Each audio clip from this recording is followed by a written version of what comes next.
Basic Geometrical Concepts. Geometry.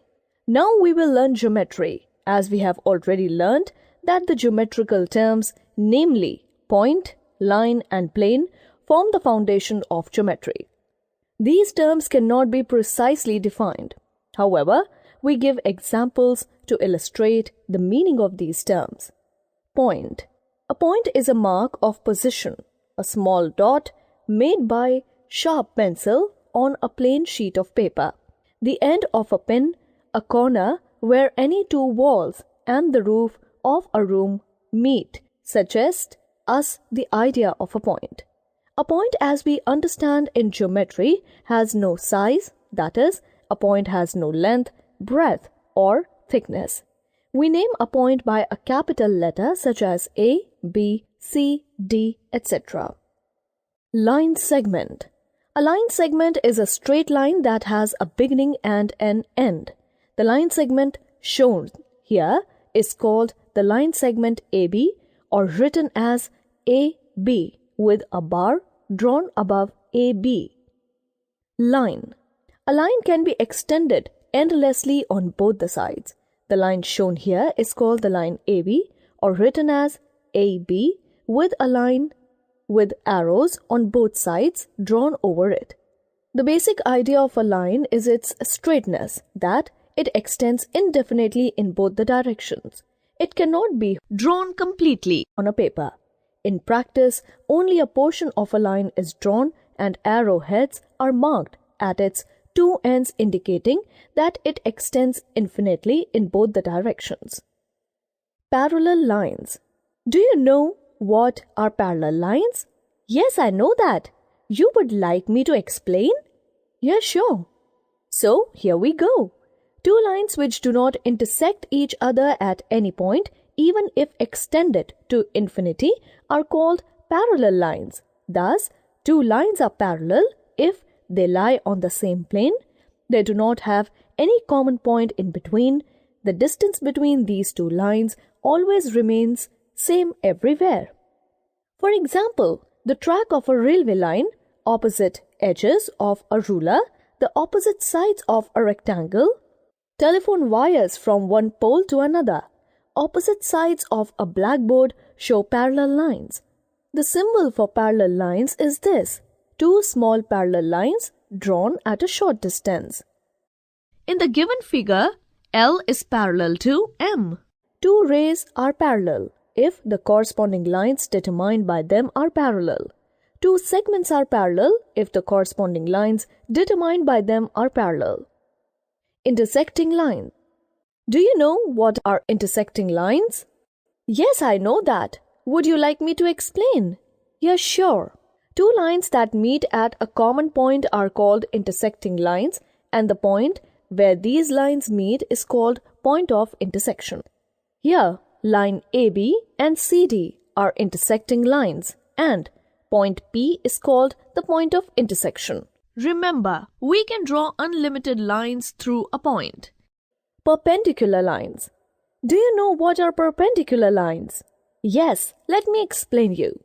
Two intersecting lines, L and M, are said to be perpendicular to each other if one of the angles formed by them is a right angle and we write L perpendicular M. It is read as L is perpendicular to M, or lines that meet to cross at right angle are called perpendicular to one another. A right angle is usually marked by a box as shown in the figure. Two rays or two line segments are said to be perpendicular if the corresponding lines determined by them are perpendicular. Similarly, a ray and a line segment are said to be perpendicular if the corresponding lines determined by them are perpendicular. For example, a man standing on the ground, adjacent sides of a blackboard, electric poles show perpendicular lines. Ray. Do you explain me what is a ray? Yes. A ray of light coming from the sun or a torch gives us the idea of a ray. A ray has a definite starting point, the sun or the torch, but goes infinitely in other direction. Let us take a line segment PQ and extend it in one direction as shown below. This is the figure of a ray. It has a definite starting point, P, but is extending infinitely to the right. We express it as ray PQ. The direction of the arrow shows the direction of PQ in which the ray is extending. Let us now tabulate the differences between a line segment, a line, and a ray. Line segment. We can draw a line segment on the surface of a paper. Line. We cannot draw a line on a paper but can only represent it. Ray. We cannot draw a ray on a paper but can only represent it. Line segment. A line segment has a definite length. A line segment has two endpoints. Line. A line does not have a definite length. A line does not have endpoints. Ray. A ray does not have a definite length. A ray has only one endpoint. Line segment. The above line segment is represented as line segment AB and can also be represented as BA. Line. The above line is represented as line AB. It can also be represented as line BA. Ray. The above ray is represented only as ray AB. Drawing and measuring line segments. Measuring line segments. Let's learn how to measure the length of a line segment using a ruler. Place the edge of the scale showing centimeters along the line segments AB. Adjust the scale in such a way that the zero mark of the scale is at the point A. Read the scale at the point B. Here, the mark of the scale at 7 cm. So, the length of the line segment AB is 7 cm. Drawing line segments. We have learned to measure the length of a line segment using a ruler. Now we will learn to draw a line segment of a given length, say 6 cm, using a ruler. Step 1. Place the scale on the paper, then mark 2 points A and B against the mark 0 and 6 of the scale. Step 2. Keeping the scale evenly, move the pencil from A to B along the edge of the scale. Step 3. The length of the line segment AB is 6 cm. Plane. Do you know what is a plane? Yes. Would you like me to explain to you? Yes, surely. A solid has a surface which may be flat or curved, having no boundary, and it can be extended endlessly in all the directions. For example, the surface of a wall, slate or blackboard is flat, while the surface of a ball and an orange is curved. Flat surface is known as plane surface. From our surroundings, few more examples are like smooth surface of a sheet of paper, dining table top, and the surface of a calm water in a pool. A plane is named by taking 3 points on it which are not in the same line. Angles. Earlier we have learned that when two rays have a common endpoint, they form an angle. In this figure, two rays OA and OB have a common endpoint, O. So, they form an angle AOB. The common endpoint is called the vertex and rays OA and OB are called the arms of the angle. Remember, while naming the angle, the vertex is always in the center. Interior and exterior of an angle. In angle ABC, the shaded portion between the arms BA and BC of the angle ABC can be extended indefinitely. This portion is called the interior of the angle. X is a point in the interior of the angle. The point Y lies in the exterior of the angle. The point Z lies on the angle. Here, angle 1 is called the interior angle because it lies inside the two arms, and angle 2 is called the exterior angle. So, whenever two rays meet, two angles are formed, one an interior angle and other an exterior angle. The size of an angle is measured by the amount of turn or rotation of two arms and not by how long the arms appear to be. Here, angle A is greater than angle B and angle B is greater than angle C. Do you know types of angles? Yes, let me explain you. Types of angles. Acute angle. An angle whose measure is less than 90 degree is called an acute angle. Angle POQ shown in figure is equal to 60 degree. So angle POQ is an acute angle. Right angle. An angle whose measure is 90 degree is called a right angle. Angle AOB shown in figure is a right angle, that is 90 degree. Obtuse angle. An angle whose measure is greater than 90 degree but less than 180 degree is called an obtuse angle. Angle DOQ shown in figure is an obtuse angle. Straight angle. An angle whose measure is 180 degree is called a straight angle. Angle XOY shown in figure is a straight angle. A straight angle is equal to two right angles. Reflex angle. An angle whose measure is more than 180 degree but less than 360 degree is called a reflex angle. Angle AOB shown in figure is a reflex angle. Complete angle. An angle whose measure is 360 degree is called a complete angle. In figure, angle AOB is equal to 360 degree. Zero angle. An angle measuring 0 degree is called a zero angle. When two arms of an angle lie on each other, 0 degree angle is formed. Measuring an angle by a protractor. Do you know how to measure an angle by a protractor? Yes, let me explain.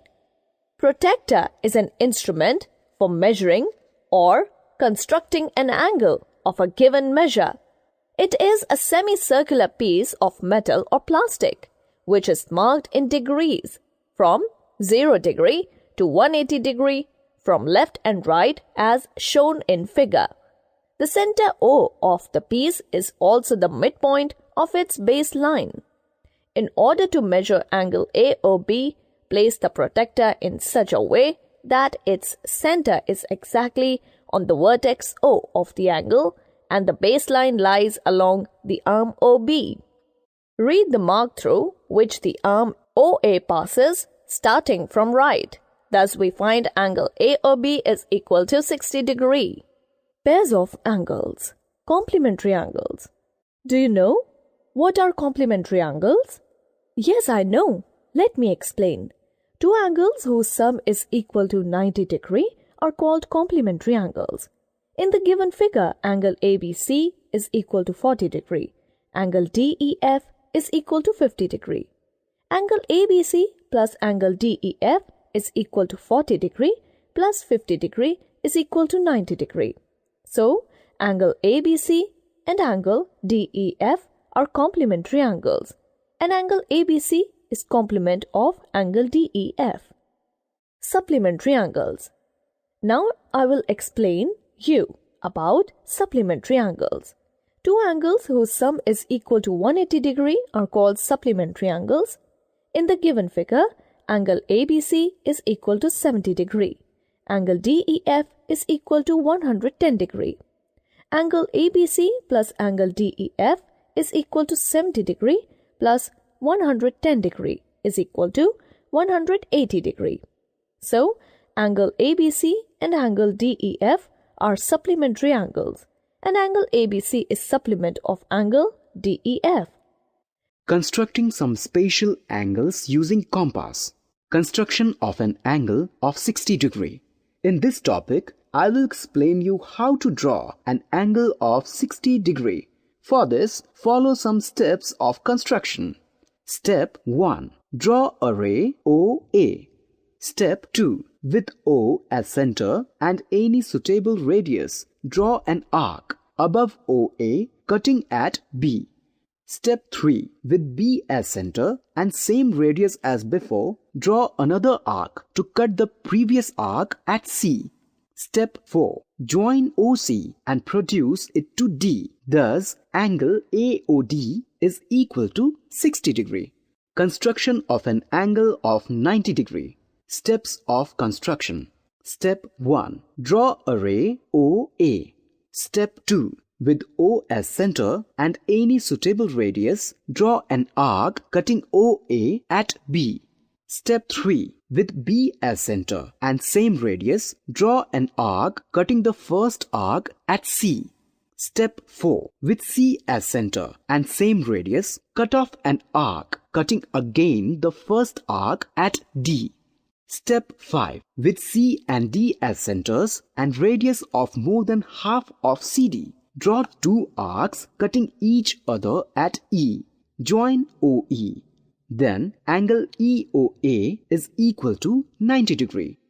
Bisecting an angle. Bisecting an angle means dividing it into two equal angles. The ray which bisects an angle is known as its bisector.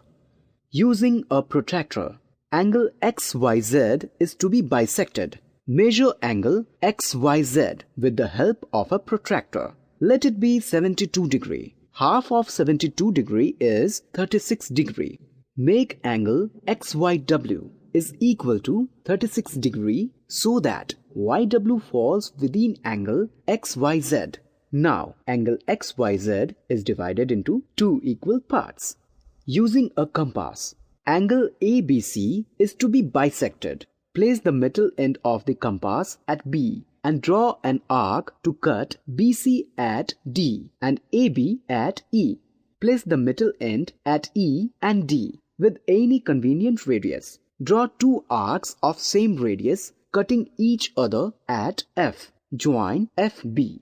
Thus, FB is the bisector of angle ABC. Circle. A circle is the set of all those points in a plane whose distance from a fixed point remains constant. The fixed point is called the center of the circle and the constant distance is known as the radius of the circle. We can see a circle in many objects like a bangle, coin, and wheel of a cycle or a car. The sun reminds us of a circle. Interior and exterior of a circle. A circle has an interior as well as an exterior region as shown. The shaded region shows the interior of the circle. The region outside the shaded part is the exterior of the circle.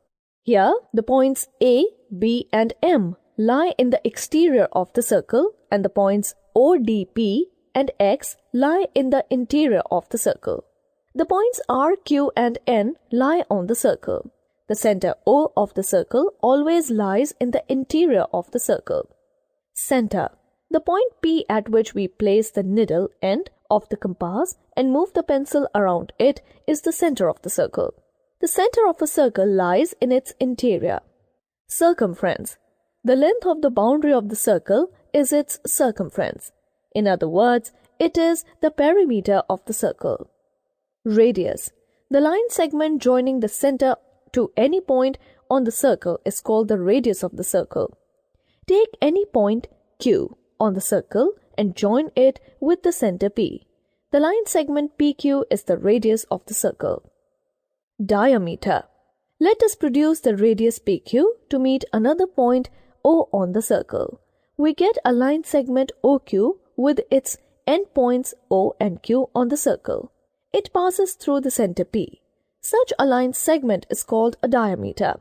The length of a diameter of a circle is twice the length of the radius of the circle.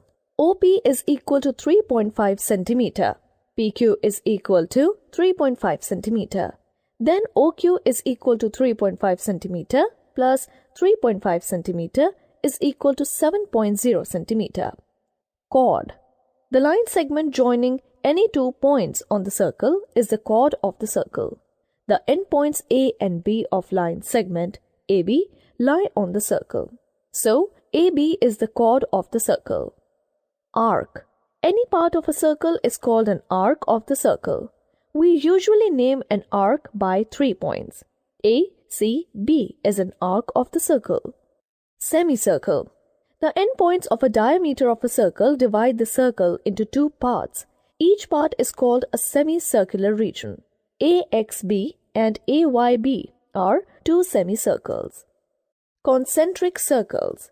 Circles which have the same center but different radii are called concentric circles. The figure shown below is an example of concentric circles. Relation between diameter and radius. Do you know the relationship between diameter and radius? Yes, diameter of a circle is twice of its radius. For example, find the diameter of a circle whose radius is 4.5 centimeter. Diameter is equal to 2 multiplied by radius, which is equal to 2 multiplied by 4.5 centimeter is equal to 9 centimeter.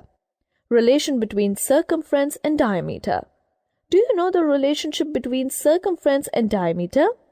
Yes, circumference of a circle is slightly more than 3 times of its diameter. Drawing a circle. Do you know how to draw a circle? Yes, we draw a circle of a given radius with the help of a compass. It has 2 movable arms hinged at a point. Open the arms of the compass and place needle, like pointed end, at a point O on a piece of paper and move the pencil, keeping the metallic end fixed. Let me give an example of it. Example 1. Let's draw a circle of radius 4 cm. Fix a sharpened pencil in your compass. Open the compass and adjust the arms so that the distance between the ends, the needle and pencil, is 4 cm. Fix the pointed end of the compass at a point O on a sheet of paper. Hold the compass from the hinge and move the pencil point around the pointed end. Example 2. The radius of the circle is 4 cm. Let's calculate its diameter. Radius of the circle is equal to 4 cm.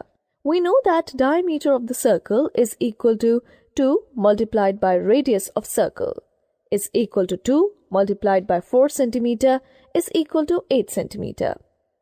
Patterns. Do you know what are patterns? No. Okay, I'll explain you. Geometrical patterns. We see geometrical patterns in our daily life. Example, on carpets, wallpapers, floors, etc. They are fun. Some of the examples of geometrical patterns are given below. What are number patterns? Number patterns help us to find solutions without performing the actual calculations. Patterns are observed in addition and multiplication. Observing the pattern gives us understanding of the sequence of the terms, enabling us to extend the pattern. For example, 1 plus 2 plus 3 is equal to 6.